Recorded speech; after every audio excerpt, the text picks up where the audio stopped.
Bem-vindos a mais um Lemcast, o podcast que conecta relações internacionais, negócios e gerações. A convidada de hoje é uma convidada querida, na qual eu tenho o privilégio de trabalhar na equipe dela, inclusive. A gente estava falando aqui agora que, apesar de 6 meses que a gente está junto de Globo, 6 meses. A gente já se conhece há uns 2 anos e meio. A gente vai falar um pouco de como a gente se conheceu, que acho que é uma história legal para contar para você. Ela atualmente é diretora da área de negócios internacionais da Globo.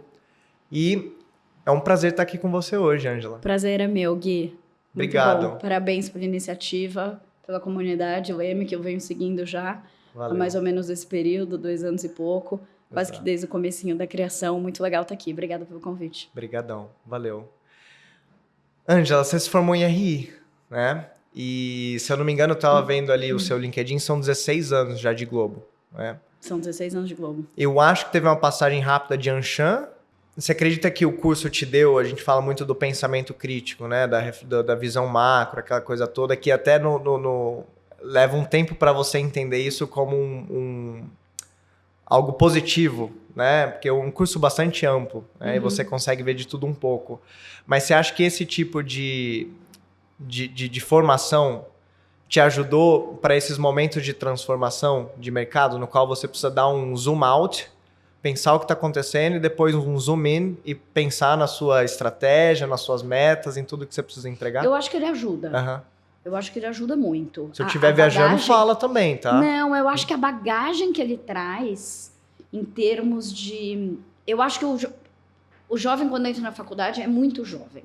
Eu acho que é muito difícil você definir o que você quer fazer da sua vida. Quando você tem 17, às vezes 16, 17 anos de idade. Então, você precisa de bagagem, você precisa viver. A faculdade de RI, eu acho que ajuda nisso. Traz uma visão ampla de mundo.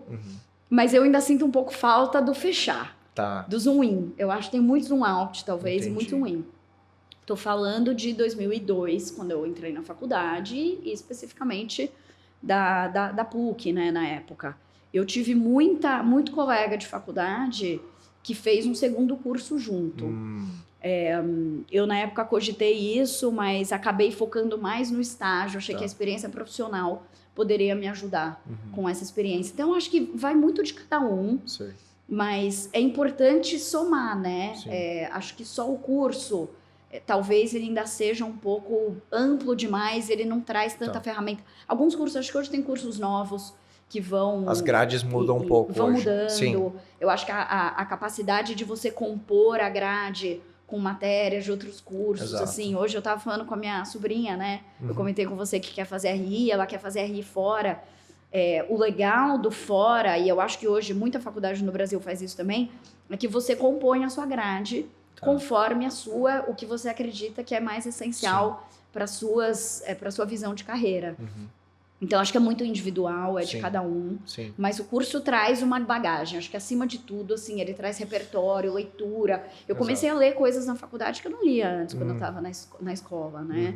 Então, a gente vai amadurecendo. Legal. Mas depois a vida real lá fora, as coisas mudam. Boa. Eu acho que essa praticidade é importante, né? Mas eu falo que, ao mesmo tempo, todo gestor, toda pessoa no mercado de trabalho poderia fazer o curso de RI, que ele é uma... Super. Te dá uma visão muito interessante. Você chegou a fazer especialização depois? Eu fiz uma especialização em business, um MBA. Foi. Em business, era um MBA internacional em business. Eu sempre curti o internacional. Sim. Tinha que ter o internacional ali para mim, porque era o que realmente né, ainda, o que realmente brilha, assim, aos olhos para mim. Quando que você fez logo na sequência? Quando que foi o clique? Um pouquinho. Por que você esperou? Porque eu acho que eu ainda tinha muito que aprender ali na experiência profissional, né? Mas depois a gente começa a sentir falta. E eu acho que o circular entre o ambiente corporativo e a academia é interessante, né? Porque assim a gente vai, querendo ou não, quando você volta, vai fazer uma especialização, tem também uma questão de networking com professores, com outros estudantes. É sair um pouco da bolha, porque se deixar, a gente vive na bolha, o mundo corporativo pode fazer isso com a gente, né? E viver só naquela indústria, só com aqueles desafios, só com aquele negócio, e sair, entender a realidade, é um pouco fazer bench, né? Entender a realidade de outros negócios. Voltar para a escola é muito bom nesse sentido, porque a hora que a gente faz, tem trabalho em grupo, e aí você começa a ouvir de outras outras questões de outras empresas, de outras indústrias, isso vai abrindo a mente. Sem dúvida. E sempre é possível fazer conexões de uma com a outra. Então, acho que a gente ganha muito. Falando dessa bolha, eu ia fazer uma pergunta que eu queria entender, que é muito curioso para sua resposta. São 16 anos de Globo. Você tomou uma decisão, por vários motivos, de continuar no mesmo setor. E lógico, tem uma progressão interna também. Começou como vendas lá na área de negócios internacionais? Eu comecei antes de ser, de fato, executiva de vendas, né, que é o que você faz hoje. Eu entrei como analista. Eu entrei na primeira posição. Eu nem estava na área comercial ainda. Tá. E aí que a gente foi entendendo que eu tinha um perfil comercial e fui para a área de vendas. E aí, puxando, são 16 anos. O que te motiva a continuar 16 anos, não só no mesmo setor, como na mesma empresa? Porque imagino que, com o tempo, você também devia ter os seus próprios questionamentos profissionais. Claro. Hoje você é mãe de 2 filhos também, né? Acho que a vida acontece, né? A gente tem aspirações profissionais que eu vejo que você conseguiu todas internas dentro da Globo, né? Mas vamos falar um pouco dessa reflexão de estar numa mesma organização e no mesmo setor por tanto tempo. São escolhas, né? A gente sempre tem a escolha de sair. E eu tive também sempre a escolha de ficar. Tá. Eu lembro que a primeira vez, quando eu assumi um cargo de liderança, né? Eu virei gerente do time comercial. Eu pensei muito, né? Nossa, como a Globo foi boa para mim. E depois eu repensei e falei, não, mas eu também fui boa para a Globo. Legal. Tem que ser o que eu acho para mim, assim, o que realmente foi game changer nessa história é que é uma via de mão dupla. Eu sempre fui muito dedicada ao que eu me proponho a fazer. E eu acho que aqui tem um pouco de paixão também. Eu gosto da empresa, eu gosto do negócio, eu gosto da área internacional. Eu gosto do mercado lá fora. Tem a questão do desafio que eu comentei no começo, da transformação, do desafio, do aprendizado. Eu nunca me senti stuck numa posição.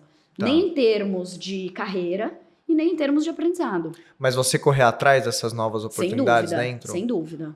Como que foi para você receber esses convites dentro da área? Eu sempre me coloquei à disposição, né? Eu sempre deixei muito claro. Eu sempre tive também muito privilégio em trabalhar com pessoas incríveis. Eu sempre tive líderes incríveis que estavam abertos a me ouvir. E eu me sentia à vontade. Eu acho que é um pouco o ambiente que você tem segurança emocional. Eu sempre tive segurança emocional para dizer o que eu queria, o que eu gostava, o que me deixaria motivada. Eu acho que além tem essa questão, né? Eu acho que a gente tem que ter boas relações internas. Muito importante. Tem que se colocar. Eu acho que tem uma questão no mundo corporativo, existe uma política corporativa que pode ser visto como algo ruim, né? Mas tem também uma questão de construir redes de relacionamento internamente. Acho que tem que ter para fora, mas tem que ter para dentro. Isso é muito importante para que oportunidades surjam. E aí, do nosso lado, a gente tem que estar preparado para quando a oportunidade surgir. Nem sempre a gente vai estar 100% preparado. Eu acho que eu nunca assumi uma posição me sentindo 100% segura para aquilo. Não sei se tem aí um pouco da síndrome do impostor, né? Que fala muito com a liderança feminina. Mas acho que tem também uma questão de que às vezes você tem que se colocar, almejar, desejar, mas depois você corre um pouco atrás também para aprender e para crescer dentro da mesma cadeira, né? A gente cresce muito dentro da mesma cadeira. Mas então eu acho que, e aí isso tudo que eu tô falando, eu acho que fala muito com inteligência emocional, que é um pouco a questão dos soft skills, né? Inteligência emocional. Porque eu acho que tecnicamente é fácil você conseguir. Você vai fazer um curso, você vai aprender, você vai fazer um idioma, um curso técnico, mas os soft skills são muito mais difíceis de desenvolver. E aí eu acho que precisa ter, e precisa muito.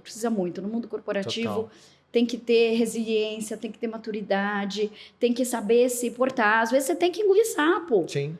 E não pode reagir emocionalmente, né? Exato. Dizem, eu já ouvi, acho que foi um coach que me falou uma vez, que você nunca responde nada de imediato, né? Um e-mail, você não responde cabeça quente, um e-mail, uma mensagem, ou até mesmo... Respira Levanta, fundo, vai pegar uma água. vai pegar uma Circula. água, respira fundo, Aham. pensa, porque às vezes a resposta de bate-pronto, a resposta de cabeça quente no emocional, pode não ser a melhor. Isso é necessário na vida pessoal e na vida profissional, né? E talvez aí que a pessoa que está te observando, de um certo modo ou não, consegue perceber o seu nível de senioridade, né? Sim, sim, sim. É nessas horas, porque você pode estar estável meses, anos, mas se acontece alguma... E acho que parte do crescimento, né, profissional é você ser colocado nesse tipo de circunstância, de situação. Claro. Então é nessas horas também que a gente separa os meninos dos homens ou as meninas das mulheres. Isso, é bem isso. Não é? É bem isso, porque não é só o que você fala, é como você fala, é como Sim. você se coloca, como você se posiciona, tem que se posicionar mesmo, porque senão você vai ser engolido pelo mundo corporativo. Mas tem a forma certa Exato. de se posicionar, né? Exato. Eu Então, digo acho que isso tem... tudo ajuda. Ajuda super. E eu digo que também tem uma leitura da cultura da organização. Claro. Acho que nos meus primeiros anos depois de formado, né? Eu tentava muito, sabe? Mudar. Mas pô, aquela coisa, né? Porra, moleque, o que você tá falando, né? Uhum. E com o tempo a gente vai aprendendo. Mas eu falo muito para as pessoas que estão, até no curso, inclusive, ainda. Se você vai para aquela empresa ou para aquela posição, entenda também aonde você está circunscrito. Exato. Porque se você quer um ambiente que você desperte sua criatividade, inovação, cara, vai para uma startup que a tendência é de você ter mais. Não estou dizendo que outros espaços não tenham, né? Isso. Mas se você quer ir para uma organização Globo, por exemplo, que tem décadas de história, entenda que também você tem um frame que deve ser respeitado e a partir disso você joga o jogo também. Né? Então, de que entender a cultura da organização é muito importante. Exato. E tem uma questão também estrutural, que tem muita gente que fala, o sonho de trabalhar numa grande multinacional, internacional, empresa americana. O que acontece numa empresa... Eu não sei se acho que isso, voltando para como que eu tô há tantos anos na mesma empresa, né? Apesar do mercado internacional, ela é uma empresa brasileira, ela é uma empresa doméstica e ela é uma empresa que está toda aqui no Brasil. Você estar próximo dos tomadores de decisão, para mim é muito importante, porque a gente faz parte da construção da estratégia. Sim. A hora que você está numa empresa americana, que o headquarters define absolutamente tudo e dá o direcionamento para as matrizes, né, para as filiais locais executar, você vira um executor. E tudo bem, não é uma crítica ao modelo, mas é uma questão de onde que cada profissional se encaixa melhor. Total. Eu gosto da construção. Com certeza. Eu gosto do de baixo para cima, parcialmente, é claro que tem direcionamento estratégico, e aí você tem que ter a leitura do ambiente, a leitura da cultura, mas participar desse dia a dia, para mim sempre foi super importante, e eu sempre tive o privilégio de estar muito próximo das definições estratégicas, pelo menos da minha área, né? Você já teve o sonho, ou tem ainda, de trabalhar fora do Brasil? Eu acho que eu já tive mais. Depois que a gente tem filho, a gente quer mais criar raízes do que... Mas eu já tive. O meu marido fez relações internacionais também. Ele fez? Ele fez. Ele fez, só que ele fez junto com o direito, né? Hoje ele é mais advogado do que RI, mas sempre gostou também. É um tema que interessa muito. Mas na faculdade ele queria ser diplomata. Olha aí. E logo que a gente casou, era assim, um plano de vida, né? De sair pelo mundo. Hoje também, eu dou graças a Deus que a gente não foi. Ele acabou passando em outros concursos aqui mesmo. E a gente desistiu desse plano. Porque quando com filho, a gente quer estar próximo da família. Para mim, hoje, estar próximo da minha família é super importante. Legal. Mas não descarto. Iria. Sempre bom deixar uma janela aberta. Sem dúvida. Falando ainda de construção, de início de carreira, uma pergunta que eu tenho feito para os outros convidados também é o equilíbrio de você ser uma pessoa estratégica e uma pessoa operacional, né? E tem benefício em ambos. Na verdade, ambos são necessários, né? Sim. O que é difícil é você dosar isso, ainda mais no início de carreira. A tendência é você, e até é necessário, até em função da sua função na organização, ser mais operacional, porque tem outras pessoas pensando no estratégico, né? Como é que você vê esse equilíbrio, ainda mais pensando na Ângela ali no começo de Globo, né? E até mesmo hoje em dia, né? Que certamente você tem mais olhar estratégico, mas também tem a operação que sempre vai ter. Dúvida, né? Sem dúvida. Como é que você enxerga esse equilíbrio entre estratégia e operação para quem está no início de carreira? Eu acho que a gente tem que entender no início da carreira que é o início da carreira e que vai ter que fazer de tudo. Todo mundo passou por isso. Sim. Não dá para querer Sim. chegar de cara lá no topo, né? É uma construção. Tem que ter paciência, tem que ter, de novo, a resiliência. Acho que eu já falei umas 2, 3 vezes aqui. E entender que cada coisa tem seu tempo. Eu acho que o jovem é muito ansioso. Exato. Hoje em dia. E as novas gerações, então? Super ansiosas. Eu sempre fui também. Mas eu entendia que tudo tinha o seu tempo. É uma escadinha. Uhum. E algumas empresas proporcionam essa escadinha mais rápida, né? Com um plano de carreira muito bem definido. Outras nem tanto. Uhum. Então tem que ir construindo isso. Sim. Com boas relações, se posicionando. Eu acho que tem sempre um momento que a gente consegue falar um pouco do estratégico. Colocar pensamento estratégico mesmo na operação. Resumindo, eu acho que todo mundo tem que ter os dois. Ninguém vai conseguir aplicar na mesma proporção os dois em diferentes momentos de carreira. No momento da carreira, eu acho que vai ter mais operacional mesmo do que estratégico. Mas com boas relações, circulando, se posicionando, você consegue colocando ali a sua visão estratégica e quem sabe até trazer ideias, Sim. contribuir para o estratégico. A gente tem que aproveitar as oportunidades que são dadas, né? Às vezes numa reunião, às vezes numa conversa ali no one-to-one, chamar para almoçar, né? Chamar pessoas hierarquicamente superiores a gente para almoçar, para tomar um café. Às vezes um almoço não dá, mas... Então eu acho que tem os momentos que a gente consegue se colocar, mas no começo da carreira vai ser mais operacional mesmo. E com o tempo isso vai se equilibrando, né? O mundo ideal, acho que todo mundo sonha, é ter sempre a visão estratégica e criar a estratégia. Mas nunca vai ser assim, 100%. Tem que entender o que é mito e verdade quando a gente fala disso. Total. Você citou geração e uma coisa que eu já falei para você e falo para os meus pares ali na Globo, e acho que você conseguiu de uma forma muito bacana construir uma equipe muito sênior, independente de idade. Né? A gente vê pessoas muito, muito power assim, né, na equipe. Super. Nas diferentes áreas, não só executivo de venda, você tem marketing, você tem parte de tecnologia, de customer experience, que a gente vai falar um pouco também. Eu queria entender como... É difícil, Ângela, construir equipes, eu não tenho dúvida disso. Né? E ainda assim, em um mercado que tem constante transformação, você ainda assim consegue formar uma equipe muito sênior, de novo, independente da idade. Né? Sim. Quais são os racionais para construir uma equipe AAA? Eu tenho muito orgulho dessa equipe, de verdade, assim. Acho que tem... Um abraço para os coleguinhas, inclusive. Uma equipe realmente incrível, muito sênior, com muita atitude, porque eu acho que é atitudinal.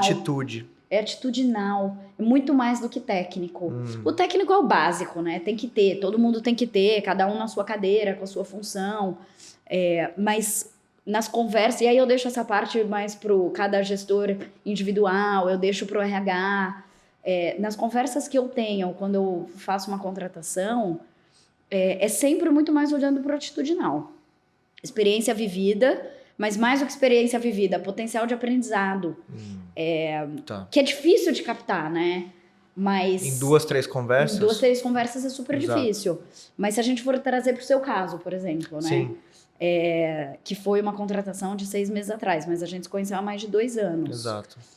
Eu lembro na primeira conversa, foi uma pessoa do time que nos apresentou, a Isa, e eu gosto muito do perfil da Isa, sempre falei isso para ela, acho que tem também, né, atitude, senioridade, independente da idade, movida a desafio, quer fazer um negócio acontecer, muito comprometida com as entregas, com o negócio. Bom, e a gente teve uma conversa por uma posição que eu achava que não era o seu perfil. Até por uma questão técnica. Exato. Era uma posição que demandava, era uma posição de pricing. De pricing, exato. Mas você estava lá presente, você se apresentava, você tinha interesse, você me procurava, a gente se adicionou no LinkedIn. Foi. E eu entendi que tinha uma atitude por trás, que é um pouco essa sua atitude empreendedora, até de liderança, de falar, você gosta de falar com pessoas, você se apresenta. Na nossa posição, a gente fala, você sabe disso, né? Às vezes é um executivo relativamente sênior, mas que vai conversar com o CEO de empresa lá fora. Sim. A gente conversa com grandes grupos de mídia no mundo inteiro. Então tem que saber, tem que ter postura, tem que ter maturidade, tem que ter repertório. E isso em algumas conversas você vai conseguindo captar, né, ali quem é quem. Porque tem que ter repertório, não é nem só de indústria, é repertório de mundo. É saber falar com todos os níveis. E falar de igual para igual. De igual para independente de quem seja. Sempre com muito respeito, mas independente de quem seja aquela pessoa na sua frente. Você fala de igual para igual. Então eu acho que é isso. É o atitudinal, são soft skills que eu acho que fazem toda a diferença. E quando a gente constrói uma equipe, uma liderança que tenha também tudo isso incorporado, né, no seu DNA, todas as contratações para baixo vão também trazendo esse tipo de perfil. O que eu acho que a gente precisa é de gás, né, de gente com vontade de fazer, com vontade de trazer o novo, e com essa flexibilidade de se adaptar para um mercado em constante transformação. Uau, que legal. Acho que essa, inclusive, era uma pergunta de uma pessoa da comunidade que fez, né, a respeito de contratação. Acho que já está respondido, inclusive, né? Muito bom. Acho que o fator atitude passa a ser, então, um ponto de relevância. É legal que você citou esse nosso case, porque eu lembro também, na época, e a Isa gentilmente apresentou a gente, né, e eu lembro na nossa conversa, minha com a Isa em paralelo, e não tinha, era um interesse genuíno em conhecer uma pessoa, né? Não era, ninguém tinha pressa, talvez você tinha para contratar para aquela posição, né? Mas não tinha uma urgência de precisa dar certo, precisa fazer acontecer, senão, porra... Naquele momento para aquela vaga, né? Exatamente. Porque às vezes é uma construção mesmo. E assim, eu acho que isso é um desafio para todo mundo que está em processo seletivo ou almeja aquela organização. Acho que quanto menos pressa ou urgência você tem, né, mais natural a coisa acontece. Porque depois a gente te convidou para falar no encontro da comunidade, né, a gente sempre lembra, a gente manda algumas cartas, a gente manda uma carta institucional no final do ano, né, de uma lauda, assim, para dizer um pouco dos marcos da Leme. Então a gente lembra de você. Acho que são esses pontos que eu falo muito para o pessoal com quem eu converso de RI, que está na formação, recém-formado. Quais são as boas desculpas que você tem com interesse genuíno de acessar aquela pessoa, né? Um almoço é um investimento de tempo seu, da outra pessoa, mas, cara, é um momento muito precioso, né? O quanto que você está exercitando isso, né? Eu tento direto, pelo menos 2 vezes no mês, tentar almoçar com pessoas com quem eu trabalhei antes, entender como tá. Então, acho que isso é muito importante, Angela. Eu queria tocar nesse ponto também, a gente não ter essa urgência. Acho que talvez casa até com a sua progressão na Globo. Eu posso estar enganado. Não, mas eu acho que é isso sim, porque aí você mostra constância, você mostra atitude. Perfeito. Você poderia ter me falado um monte de coisa sobre o que você faz e desejava fazer e já tinha feito no passado numa entrevista. Agora, a hora que você mostra no dia a dia, ao longo de 2, 3 anos, que é aquilo mesmo, que você está presente, que você está olhando, que você é atencioso, que você fala com os outros, que você tem, de fato, uma iniciativa também de empreendedorismo, além do seu job ali, né, do dia a dia contratado. Você mostra frequência e constância no seu discurso. É o walk the talk, né? Você realmente não está só falando para impressionar alguém que está te entrevistando para uma posição. Você mostra que você é aquilo tudo. E isso faz muita diferença. E me lembro também, quando você falou de pricing, acho que eu fui muito honesto em dizer, cara, não é minha praia. Assim, eu não sou a melhor pessoa. Podemos ir atrás, podemos aprender, podemos correr, mas pricing é algo que... Então, acho que também é um pouco da gente jogar limpo com a gente mesmo, quando a gente está numa entrevista, num bate-papo, numa conversa. Acho que é uma mensagem, entenda quais são as suas prioridades também. Para a tua construção de carreira. Acho importante a gente construir as nossas pautas e não deixar também com que a organização A, B ou C tome 100% do teu caminho profissional. Sem dúvida. Né? Então, se você decide ficar 15, 20, 30 anos na mesma organização, é uma decisão sua compartilhada com a organização, né? Se você decide ter ciclos menores, saiba também que tem que ser por interesse seu de crescimento. Às vezes no começo da carreira a pessoa também está buscando outras oportunidades. Eu acho que isso é muito importante também de mencionar. Tem uma, não sei se você já ouviu falar, Gui, tem uma vertente, né, uma teoria de construção de carreira do 70, 20, 10. 70% da sua carreira quem faz é você. E as pessoas acabam designando essa função para a organização. 20% é da organização e 10% é do seu líder, do seu gestor direto. Isso somam no 100% da sua carreira. Legal. Então, a hora que você toma consciência que 100% da sua carreira é responsabilidade sua gerir, você traz para você vira o protagonista da sua carreira. Sim. E claro que você vai precisar de apoio, você precisa estar num lugar que te proporcione oportunidades de crescimento. Senão você vai procurar oportunidade lá fora, né? Mas a hora que você encontra esse equilíbrio e que você entende que tá muito mais com você do que com qualquer outra pessoa, isso muda muita coisa também. Sem dúvida, sem dúvida. Queria mudar um pouco para a gente falar da parte de Globo, entender um pouco, você citou as mudanças de mercado, que elas estão acontecendo em ciclos até menores, né? Uma das perguntas também ali da Leme Comunidade foi entender esse momento de mídia e entretenimento, dessas várias transições, essas que surgem também concorrentes diretos e indiretos novos, você tem as streamings vindo cada vez mais forte. Agora a gente tem falado também da venda dos scripts, né? E não dos produtos já prontos ali de prateleira. Inclusive, eu estou aqui com uma caneta na qual você assinou um contrato recente muito bacana. Eu queria que você falasse dele em contexto dessa transformação do mercado. Para quem está curioso, lógico que quem está assistindo aqui, imagina que está curioso para entender, do lado da Globo, negócios internacionais, como que está essa transformação sempre constante em mídia e entretenimento, o mundo? A gente tem que saber aquilo, né? A gente tem que saber se reinventar e sempre pensar em novas formas de fazer negócio. Porque E sem esquecer que no meio disso tudo tem um consumidor. Porque no fim, o nosso negócio é B2B. E a gente fala então com outras empresas, mas às vezes as pessoas esquecem um pouco que isso tudo gira em torno de uma audiência, de uma sociedade que quer entretenimento, que busca informação, entretenimento, e as necessidades deste consumidor que deveria estar no centro de todas as decisões. A gente tem que construir negócios em torno disso. E esse consumidor vai mudando, os negócios vão mudando, os modelos de negócio vão mudando. Então, o que a gente tem feito, e é esse caso, né, de um negócio novo que a gente acabou de... que a gente está construindo ainda, e agora temos o primeiro, de fato, negócio fechado em torno do licenciamento do script, que é vender o formato, né?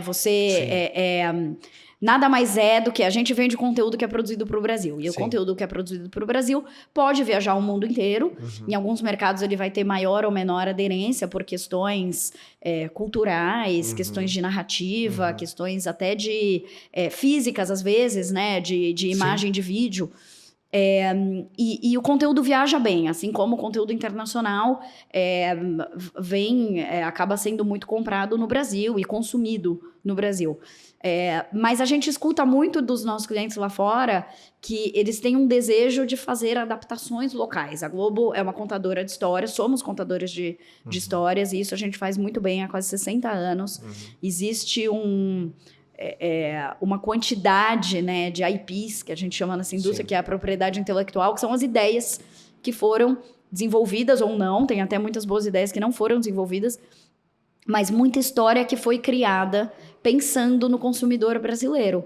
A hora que a gente leva isso para fora, a história, e não o conteúdo audiovisual finalizado, a gente leva a história e dá para o cliente a capacidade, a oportunidade dele adaptar isso para uma realidade local, é a mesma história, mas contada com sutilezas, né, com ajustes para o mercado local. Então, a gente acabou de fechar isso com uma produtora da Turquia, que vai fazer uma novela turca, adaptada de Avenida Brasil, que é a nossa novela de maior sucesso, né, no Brasil e no mundo. Foi a novela que mais viajou. 190 países? 190 Acho países. Que alguma coisa assim, algo, que por já aí. foi vendido, né? Foi nosso recorde de vendas. Muito sucesso, assim, no mundo inteiro. Parou a Argentina da mesma forma que parou o Brasil. Sim. Isso foi em 2012, já faz 10 anos. E até hoje a gente vende a lata, né? Que a gente chama, que é esse conteúdo audiovisual pronto. De Avenida Brasil para o mundo inteiro. A gente fez uma versão curta, a gente tem uma versão de 50 episódios, que é então uma versão mais ágil, mais enxuta da história, e também vende muito bem e sempre entregando bons resultados de audiência para os nossos clientes. Mas agora a gente achou que depois de 10 anos era hora de ter uma nova versão dessa novela, que vai ser produzida na Turquia. Se tudo der certo, vai ter sucesso com a audiência na Turquia, que tem um mercado único e muito interessante de televisão aberta e de consumo de conteúdo audiovisual. E aí depois eles saem para vender essa nova versão. Se tudo der certo também, vai viajar tão bem quanto a nossa, e vamos ter mais uma versão aí, quem sabe depois outras, inclusive, né? A gente entende que tem uma cauda longa que já foi muito bem explorada da nossa versão, e que agora uma próxima pode trazer um pouco de frescor pro conteúdo. Tô super curioso para ver como vai ser essa produção. Eu acho que vai ser muito legal. Eu também tô. Eu assim, consumi a Avenida Brasil, assim, como... Vai ser muito interessante a nova Carminha. Isso, vai ser muito bom. Muito legal. Mas isso é uma nova forma de fazer negócio. É a gente sabendo se ajustar, se adaptar para uma necessidade do mercado. Faz muitos anos que a gente escuta do mercado. Eu adoro essa história, mas eu preciso ter... casting local, eu preciso ter talento local. Ou é uma forma também da gente colocar as nossas histórias no horário nobre de canais locais, porque acaba que o conteúdo, a lata, né, que a gente chama, ela é um conteúdo que ele tem que ser dublado ou legendado por idioma local. Não tem tanta identificação com o público local, porque é um conteúdo de fora dublado. Então, nossos clientes colocam em horários mais alternativos, né, durante o dia ou mais tarde à noite. O prime time, tô falando isso de canal aberto, né? Aí com plataforma digital já é uma outra conversa, mas em canais abertos, o prime time vai ser com conteúdo local. A hora que a gente vende, então, um formato e não uma obra pronta, a gente tem a oportunidade de entrar no horário nobre de alguns canais importantes, canais abertos em diferentes mercados. E de ter essa identificação maior do público, né? Então, é uma nova forma de fazer negócio, que eu acho que no mundo atual é super importante. É saber ouvir o cliente, trazer para dentro, discutir internamente, encontrar uma forma, ter premissas claras do que a gente acredita para aquele negócio. Sim. Porque eu acho que não é sair fazendo negócio a qualquer custo. Isso não funciona, a gente não acredita nesse modelo. A gente acredita em pensar estrategicamente, o que a gente espera daquilo, qual que é o papel do nosso artístico aqui dentro desse novo modelo de negócios, qual que é o papel dos nossos estúdios, como é que a gente contribui da melhor forma com o cliente, para ter certeza que o cliente vai ficar feliz, mas que a gente também vai ficar feliz. Para onde que aquela história vai, né? Porque querendo ou não é a nossa marca ali, a gente tem que prezar por uma marca que foi tão bem trabalhada ao longo de 60 anos no mercado brasileiro. Então tem que ter um pensamento estratégico, tem que ter premissas importantes. A gente já falou não para muito negócio. A gente fala não, porque às vezes assim, não, desta forma para mim não faz sentido. São os famosos deal breakers, né? Quem trabalha com área comercial conhece bem. Pode ser que a gente enfrente em diversos momentos, chega num deal breaker e aí você precisa com toda... respirar fundo e tá tranquilo, tá com a consciência limpa de que aqui eu não avanço. Isso aqui, pra mim, é um deal breaker, isso eu não vou seguir. Se os dois lados têm isso claro, e isso vai muito com base em muita conversa, tem que sentar, tem que conversar com o cliente. Um negócio desse é construído. Ele é construído a 4 mãos. Cara a cara, olho no olho, você acha que isso faz diferença? Faz diferença, mas às vezes no nosso mercado nem sempre é possível. Sim. Então, o contato face-to-face, olhar no olho, muda muito. Você consegue avançar muitas casinhas, né, na conversa. Sem dúvida. No famoso funil de conversão. A hora que você tá junto, você acelera no funil. Mas depois você consegue fazer muita conversa também. Hoje, a tecnologia ajudou demais, né? A gente, antes da pandemia, nós, na área de negócios internacionais da Globo, a gente não fazia nada online, sem ser cara a cara. A gente não fazia nada. Era um negócio 100% sempre relacional e físico. E tinha um custo muito alto. Eu não estou só falando de custo de dinheiro, não. Estou falando em custo nosso, né? Recursos, vamos chamar assim. Recurso, né? Porque... em todos os sentidos. Tinha que viajar para estar com todo mundo. Hoje a gente consegue fazer isso de uma forma muito tranquila, à distância, mas ter aqueles momentos, os touch points ao longo do ano, de encontrar com o cliente. Você sabe, a gente acabou de voltar do MIPCOM, que foi quando a gente assinou esse acordo, e aí a gente faz uma loucura, porque a gente se encontra com... Foram 3 dias, eu fiquei 2 dias e meio na França, a maioria de vocês ficou 3 dias completos, que a gente faz, assim, uma média de 50 reuniões ao longo desses 3 dias. É uma loucura, é muito encontro, é muito intenso. Sim. Eu me mando áudios, às vezes, saindo de reunião. Pra lembrar. Mando áudios pra mim mesma no WhatsApp pra eu depois lembrar. Porque é muita coisa, muita informação, assim, é uma imersão no mercado. Mas é super importante, tem que fazer. Sem dúvida. Tem que fazer. Aí tem essas reuniões mais da correria, de meia hora, que você consegue fazer uma conversa rápida, e tem os almoços. Exato. Jantar, café da manhã, momentos que você consegue realmente... Exato. Eu gosto muito mais desses. Eu gosto de sentar, de conversar de a fundo, né? Em algumas relações, em algumas conversas. Porque isso depois muda muito. Depois, na hora de entrar num Teams, num Zoom, e ter uma conversa rápida de meia hora virtual, você já teve um momento ali de qualidade, né? Com o cliente. Você já entende quais são as necessidades dele. Porque eu acho que nesse negócio não é mais transacional. Eu não acredito no transacional. Uma compra, venda de conteúdo, que você compra aqui, assina um papel, manda o conteúdo e acabou a relação. Eu acho que hoje em dia o mercado tá tão complexo, tá tão difícil para todo mundo encontrar os modelos, encontrar a margem esperada, produzir, encontrar o conteúdo correto para ser produzido, porque são investimentos muito altos que a gente faz em conteúdo. O risco é muito alto de um conteúdo não dar certo. Então tá todo mundo indo para um modelo um pouco mais data-driven. Todo mundo quer o famoso track record. A Avenida Brasil é isso. A Avenida Brasil tem track record. Já viajou o mundo, já comprovou que é uma história forte, é uma história que capta a atenção da audiência. Tá todo mundo em busca de certezas, que é difícil, né? Ninguém vai ter 100% de certeza de nada, mas a hora que você minimiza riscos, e parceria é isso, parceria, a gente consegue minimizar um pouco os riscos, né? A gente vem trabalhando muitas coproduções. Sem dúvida. Uma coprodução é isso, você encontra um conteúdo em conjunto, que pode funcionar bem no Brasil, mas pode funcionar bem em mais 1, 2, 3, quem sabe, mercados, para que diferentes players do mundo invistam nesse mesmo conteúdo, porque assim você minimiza os riscos, divide o investimento, divide mercado. Aí são os modelos de negócio que vão ficando cada vez mais complexos. E difíceis de encontrar um acordo, de entrar num acordo, mas a hora que entra é muito legal, porque pode ser realmente um divisor de águas. Sem dúvida. Para os nossos mercados. Então, enfim...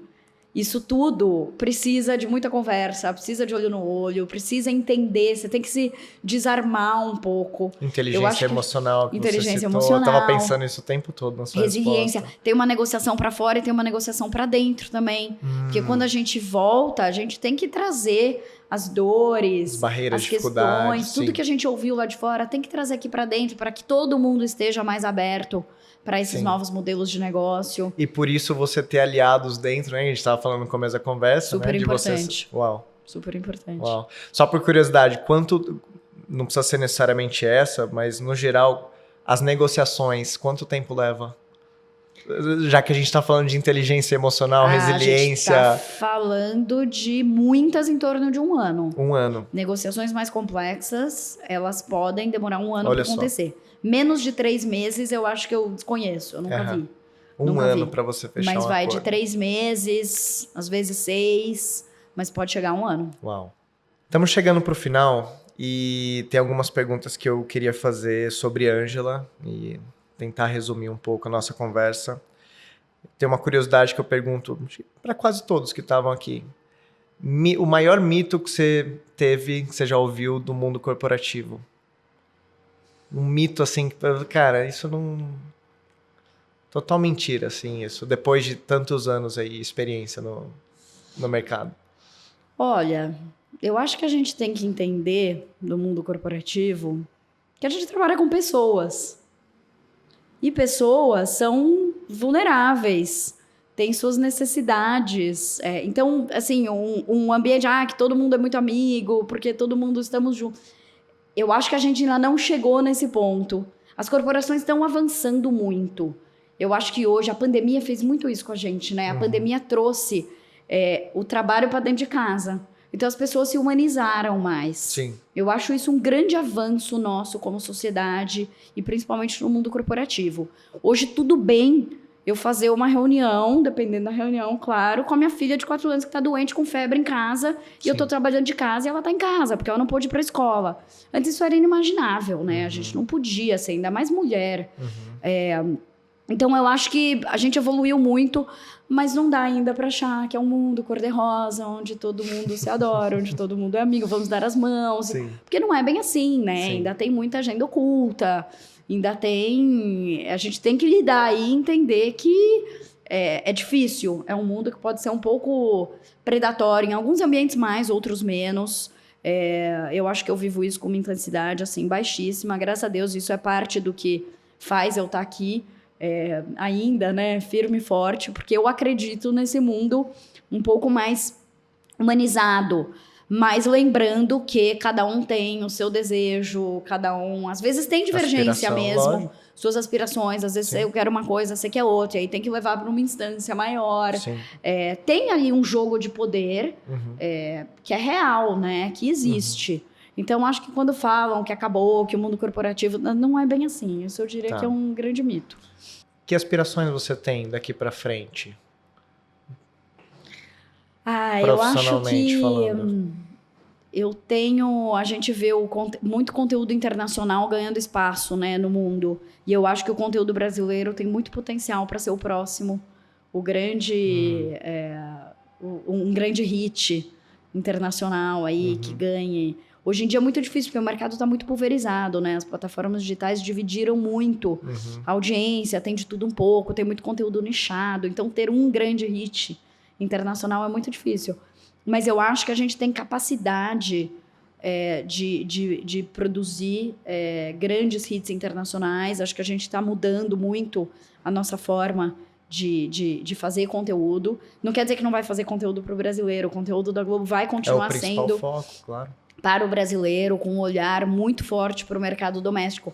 Mas ele dá para ser, né, dizem no nosso mercado, falam muito do conteúdo local, que é o global. Sim. Ele é global, mas ele é local ao mesmo tempo. Isso é possível de fazer. Você não deixa de falar de questões que são muito fortes para a sociedade brasileira, mas que poderiam ser... Aquilo poderia acontecer em qualquer outro local do mundo, porque vai muito em questões estruturais, vai muito na questão...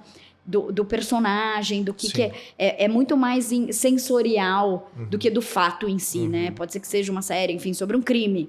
O crime é o de menos ali. O que mais importa é quem é aquele personagem, quais são as camadas por trás, né? Por que ele faz o que ele faz. E eu acho que isso tem muita coisa que pode falar com audiências no mundo inteiro. São emoções globais que a gente passa. Sentimento é universal, né? Um contexto Brasil, né? Acho que é um pouco disso. Então eu acho que um conteúdo local que pode viajar aí, eu adoraria que fosse, eu ficaria muito orgulhosa e feliz se fosse um conteúdo brasileiro. Mas pela sua resposta, ainda tem aspirações, então, dentro do mercado de entretenimento, de mídia, contribuindo para a Globo. Pelo que eu entendo, é uma linha que você aspira para os próximos anos. Com certeza. Com certeza. Ainda tem gás para dar ali, Tem muita coisa para fazer acontecer. Muito legal. O desafio não é pequeno, mas eu tô super engajada nele. Tem uma pergunta que eu não queria deixar de passar, que é sobre indicadores. Você falou de data-driven. Eu sei que eu tô voltando, mas acho que é importante. Você, enquanto gestora e área, como é que você enxerga indicadores? O quanto que ele é importante? Se tem algum que que desperta o seu olhar na hora de tomar uma decisão? Eu acho que eles são essenciais. Não dá mais para ninguém tomar grandes decisões sem se basear minimamente em alguns dados, né? Eu acho que a gente nunca vai ter 100% das respostas. A gente nunca vai ter 100% de certeza. Então, tem a intuição. Eu acho que a intuição, ela sempre vai ser um fator que ajuda e contribui na tomada de decisão. Mas a intuição tem que ser cada vez menor. A gente tem que ir atrás de indicadores, de dados, de números, para tomar as decisões mais assertivas. Não quer dizer que a gente sempre vai acertar. Sim. Mas tem que ter premissas e indicadores para guiar as nossas decisões. Acredito muito, muito, muito nisso. Acho que o mundo digital traz isso pra gente. Uhum. Então, a gente que faz um negócio B2B super relacional, ainda assim a gente tem que trazer formas de medir sucesso, de medir performance para futuras tomadas de decisão. São os KPIs, né? Sim. Essenciais no dia de hoje. Muito bom. Eu faço 3 perguntas finais para todos os convidados. Essa é um pouco mais Ângela, né? A primeira é: qual o maior aprendizado que você teve ao longo da sua trajetória profissional até então? Nossa, cada pergunta profunda, se prepare, que é só a primeira. O maior aprendizado eu acho que é saber, certamente eu falei já, isso tá na minha fala, né, em algumas perguntas, mas eu acho que é saber se relacionar e tratar igual todas as pessoas, de qualquer nível que ela seja. Porque eu acho que a hora que a gente tem isso como premissa nossa de vida, isso traz muita segurança. Então, eu nunca tive, assim, medo de hierarquia, por exemplo. Eu acho que isso é um aprendizado. Isso é um aprendizado, porque a gente, na verdade, eu cresci, eu sou de uma geração que era bem diferente, né? O famoso escuta quem pode e obedece quem tem juízo. Sim. A gente cresceu assim, né? A gente cresceu numa sociedade muito hierarquizada. E a hora que você vai aprendendo que tudo bem você acessar e se colocar e se posicionar com diferentes... As portas vão se abrindo, as pessoas estão abertas. Exato. Deixa eu ver, claro que umas mais e outras menos, né? Mas isso acho que é um grande aprendizado até que eu deixo aí para a comunidade mais jovem de estudantes. Porque eu acho que a gente pode se permitir com muito respeito. Total. Respeito pela experiência de algumas pessoas. Sim. Né? Mas eu acho que não pode ser o jovem arrogante, dono da verdade, que acha que sabe de tudo. Mas pequenos níveis de contribuição e saber conversar. Conversar mesmo e se posicionar. Consigo entender muito isso, porque acho que é algo que eu tiro muito desses meus primeiros 5 anos ali de carreira. Isso me colocou em oportunidades que não viriam, assim. E a importância de você manter isso sempre, né, nas suas conversas. Sim. Eu consigo assimilar muito o que você está dizendo e senão concordo 100%. A gente se auto-boicota, né? Exato. A hora que a gente acha que não pode, porque o que vão achar. Sim. A gente se auto-boicota. Sim. Então tem que saber, assim, eu sou muito a favor de ouvir mais do que falar 1 milhão de vezes. Acho que a gente tem que saber sempre escutar. A gente fala muito disso. Escutativo, escutar demais, assim. E principalmente aprender com a experiência dos outros. Mas não se auto-boicotar ao mesmo tempo. Muito bom. A segunda pergunta acho que já está respondida, então. Eu ia perguntar o principal conselho que você dá para um jovem que está iniciando carreira. Se tivesse algum outro que você pensa... eu acho que eu colocaria esse, né? Já falei aqui longamente dele, eu colocaria esse. Eu acho que a gente tem que se respeitar, escutar a experiência dos mais experientes, independente de idade, mas sem se auto-boicotar, sabendo se colocar da forma correta, no momento correto. E a última pergunta, essa é mais profunda. A Ângela, que marca que ela quer deixar para o mundo? Nossa, essa é profunda. Essa é profunda. E essa eu acho que vai muito além do profissional, né? Vai muito além do profissional. Eu falo assim, eu acho que de tudo, o que me traz aqui, o que me trouxe até aqui hoje, ao longo desses últimos 16 anos, mas é até um recorte muito menor, é a maternidade. Eu acho que a maternidade é transformadora na vida de uma pessoa e principalmente na vida de uma mulher. Mas...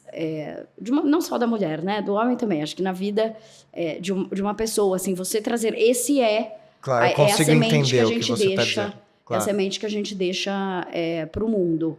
Então, acho que o meu desejo de sempre querer ser uma pessoa melhor, uma profissional melhor e me desenvolver e evoluir como pessoa, sem dúvida nenhuma, é pensando nos meus filhos. Que legal. Muito bom. Você tem alguma mensagem final, antes da gente encerrar? que você queira comentar, enfim, só se você se sentir à vontade, se tiver alguma coisa que você deixou de falar e que gostaria de comunicar para a galera que está começando, para quem já está mais tempo também no mercado. Eu acho que a gente precisa... Eu acho que tem um ponto que eu não falei, que eu acho que é super importante, que é o autoconhecimento, né? Eu sou muito a favor do autoconhecimento. E aí, nessa visão, né, que eu acabei de trazer, de evoluir como pessoa e querer ser sempre uma pessoa melhor, e no meu caso especificamente, que foi dos meus filhos, de querer ser sempre uma mãe melhor, para deixar um legado, né, para os meus filhos e para que eles sejam pessoas melhores para o mundo, o autoconhecimento é chave para isso. Sim. Porque se a gente não se conhece, a gente não vai saber como lidar nessas situações que precisam de maturidade, de inteligência emocional, de resiliência. Eu acho que uma ferramenta que hoje é muito acessível, é muito possível, que até um pouco fala de terapia, pode ser coach, pode ser meditação, acho que cada um traz da sua forma, mas você se autoconhecer, saber olhar para dentro, saber fazer pausas. Eu sou pilhada, né? Eu não paro. Se deixar, eu esqueço de respirar. Então, eu tive que aprender a fazer pausa, a respirar, a olhar para mim, a saber o limite. Hoje eu sei falar não para um monte de coisa. Eu não sabia falar não. Então, saber, assim, qual que é... E cada um funciona de uma forma, né? Mas hoje eu conheço os meus limites, eu sei o que me... tira, assim, realmente... Gatilhos, não gatilhos. Gatilhos, o que me tiram da minha base, da minha estrutura, que aí não vai ser legal, não vai ser legal pra mim, não vai ser legal pra ninguém que tá à minha volta. Então, acho que esse autoconhecimento aí, que vem junto, né? Vem com maturidade. Leva tempo. Pra mim, com a maternidade, sem dúvida, isso foi uma grande mudança. E acho que é um pouco de propósito, né? Cada um tem o seu propósito. Sim. A gente falou muito, a gente teve um encontro, você já estava, né, Gui? A gente teve um encontro na área para falar de propósito, porque eu acho, eu assisti uma vez uma pessoa falando, e isso mexeu demais comigo, que você pode ter uma carreira, você pode ter uma profissão, você pode ter um emprego, mas qual é o propósito daquilo? Perfeito. E aí o case que eu vi essa vez era de um funcionário limpando, era uma pessoa que trabalhava com faxina na NASA, e ele limpava o chão ali dos escritórios, enfim, da estrutura física da NASA. E aí perguntaram para ele, né, o que você faz aqui? Ele falou, eu ajudo o homem a ir para a Lua. Incrível. Esse cara tem propósito. Total. Ele tá ali por uma causa muito maior, independente do que seja a atividade dele do dia a dia. Sim. Então, isso mexeu demais comigo. Sim. E aí eu fiquei muito pensando, qual que é o nosso propósito aqui, né? Por que a gente vem trabalhar todos os dias? A gente tem que ser movido a propósito. Por que eu faço o que eu faço Exato. todos os dias? Exato. Então, você entender qual que é o seu propósito é super importante. Por dia ser leve. Fazer o que você gosta, ter uma visão ali, né, mais pra frente. Realmente, então, eu deixo essa recomendação aí pra todo mundo, que é buscar o seu propósito. É difícil. É difícil. Não me pergunta qual que é o meu, e se eu não já encontrei, perguntar. Porque aí também não vou perguntar. 3 perguntas já foi suficiente. Num aspecto muito difícil, porque é muito difícil, mas acho que a busca por ele, pelo menos, já é um bom caminho. É muito necessário.